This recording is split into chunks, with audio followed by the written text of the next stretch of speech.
7h10, un nouvel épisode du journal, c'est maintenant et c'est avec Blaise Berzinger. Bonjour Blaise. Madame, monsieur, bonsoir. Au sommaire de ce journal. C'est une révolution architecturale qui aura lieu à Chavannes-Près-Renan et dont le chantier commencera dans 2 ans.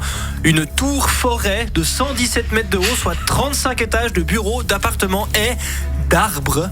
Le nouveau World Chain Center.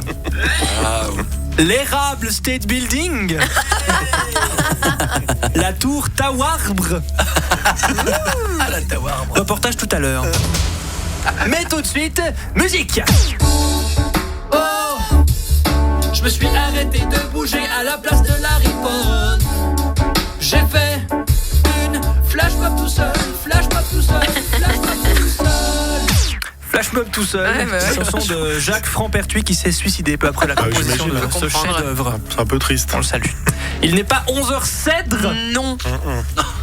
Vous écoutez le journal et voici notre traditionnelle mais néanmoins toute nouvelle rubrique du jeudi qui vous fait découvrir les sons de l'être humain. Les sons de l'être humain. Les sons de l'être humain, ce sont les sons que font les êtres humains. Aujourd'hui, perdre dans un débat, mais ne pas vouloir s'avouer vaincu. Non, mais 1 personne sur 2, Yves, ce sont les chiffres qu'ils disent. Ouais. Ah, mais je dis pas le contraire, seulement... Les sons de l'être humain, ce sont les sons que font les êtres humains. On salue Yves, merci François. Le duplex du journal. La Suisse se prononcera probablement pour ou contre une augmentation de la limite de vitesse sur les autoroutes à 140 km/h. Pour en parler, nous sommes en ligne avec Francisco Favre. Bonjour. Bonjour. Vous êtes pour cette augmentation? Ouais, parce que j'aime bien rouler vite. Est-ce que c'est pas dangereux d'augmenter cette vitesse? Non. D'accord. Moi j'ai une bagnole. Quelle marque? Elle est bleue. D'accord. Et souvent je la prends pour aller super vite. Mais 120 km/h, ça vous suffit pas comme... Non, je veux aller à 3000 km/h. C'est pas possible. D'accord. Bonne journée. Oui. Chelou.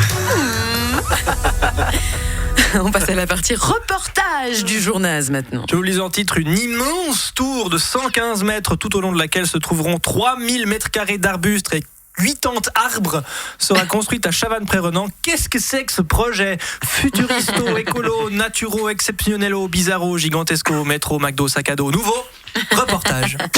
Nous nous trouvons à Milan où une tour du même modèle a déjà été construite en compagnie de Giorgio Mascone. C'est marrant que quelqu'un a mis 2 fois Giorgio sur mes fiches. Bonjour. Bonjour, non mais c'est juste, je m'appelle Giorgio Mascone. Ah pardon, autant pour moi. Ce n'est pas grave. Donc ça c'est un modèle de tour révolutionnaire. Tout à fait. Et pourtant celle que l'on s'apprête à construire près de Lausanne divise. Oui, c'est normal, celle-ci aussi, elle divise. Oui, regardez. Dis donc, la tour, 10 divisé par 2. Cinque. Voyez. Ah oui. Mais ça va encore être un cube de béton. Patrick Grachon, membre du CGT-NCM-CSCB, le comité des gens qui sont contre toutes les nouvelles constructions du monde et qui les comparent systématiquement à des cubes de béton. C'est un cube de béton, je vous dis. J'ai fait un montage avec Paint, regardez. Ah, c'est un peu exagéré, ce gros rectangle gris. Ouais, mais ça suffit toujours pour convaincre les gens de dire non aux bâtiments. En fait, vous êtes contre les bâtiments en général. Parfaitement. Je suis également contre les ramasse-miettes, le cuir chevelu et Fatiderdère. D'accord. Si vous voulez rejoindre sur l'association, envoyez-moi un mail, je vous donne ses coordonnées. Voilà. On va se quitter avec Evelyn Wittmerschlum qui quitte le Conseil fédéral. Auf Wiedersehen. Tschüss. Au revoir, je m'en vais. Je m'en vais, au revoir. Auf Wiedersehen. Oh, c'est triste, petite Evelyne. Merci Blaise Berzinger, le journal revient lundi matin. C'était le journal avec les porte-manteaux Rueg. Découvrez notre nouvelle gamme de porte-manteaux. Porte-manteaux. Les porte-manteaux Rueg sont végétariens et ne piquent pas les yeux. Les porte-manteaux Rueg.